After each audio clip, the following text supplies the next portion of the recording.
Hi everyone. My name is Greta Hannison. You can call me Flatball though, because nobody can actually pronounce my name. Before I begin, I just want to know: has anyone in here actually been enjoying Finncon? Just that guy. No one else? Come on, let's try again. Has anyone been enjoying Finncon? Yes. Okay. I know Yuka told me yesterday it was a hard decision whether the cosplayers should be with us or not this time. And I gotta say, I'm happy they're here. I've never seen this kind of cosplay thing before, and it's actually quite fascinating to see. This doesn't really happen in Iceland. We're too small, like for everything else. I'm a technical designer at CCP, and what that means is that I am a game designer that knows about technology. I don't actually design technical stuff, as the title might imply. And today I'm going to be telling you about what you need to do once you have a world like EVE Online. Yesterday, Chantal told us a little bit about how you set the game up, how you build the world, and I'm going to tell you, once you build the world, what do you do? How do you maintain it, and how do you keep everyone happy? But before I go into that, I'm going to go through a round of introductions. I'm going to introduce myself, CCP, and EVE Online. I started with CCP in 2003 when I got hired as a GM. And at the time, I hadn't finished my degree in computer science yet. And so I did these two things together.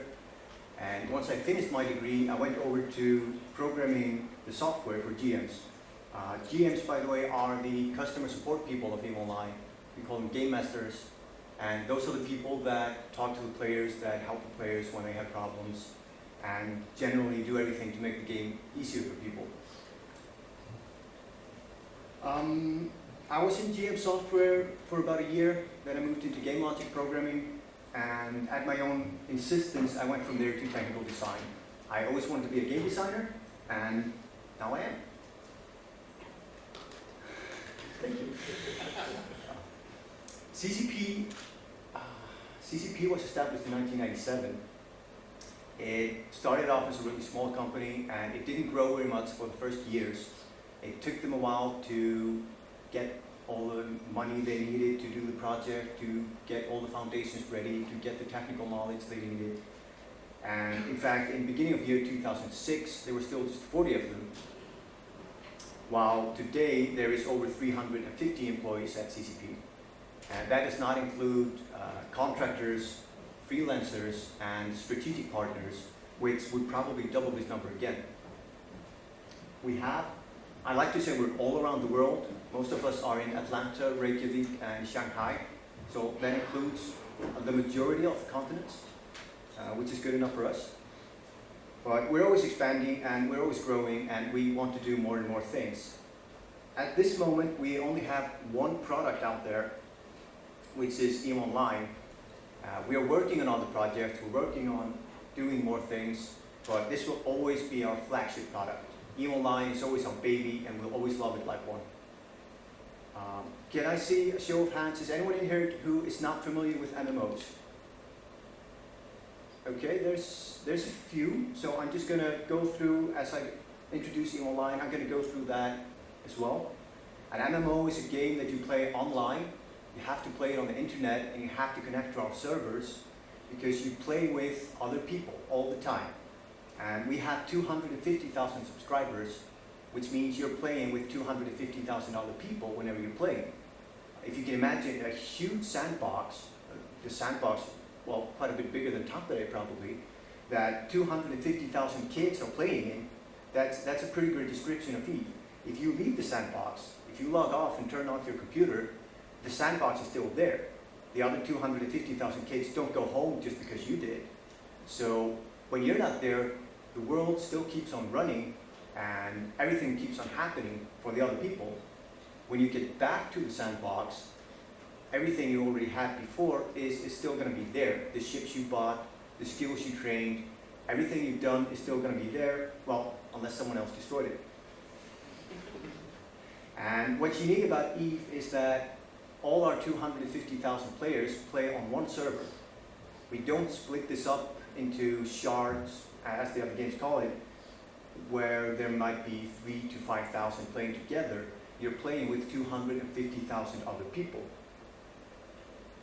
And to continue the sandbox analogy, if we compare EVE Online to other MMOs, EVE Online is a sandbox, while most of the other MMOs are going to be more like a theme park.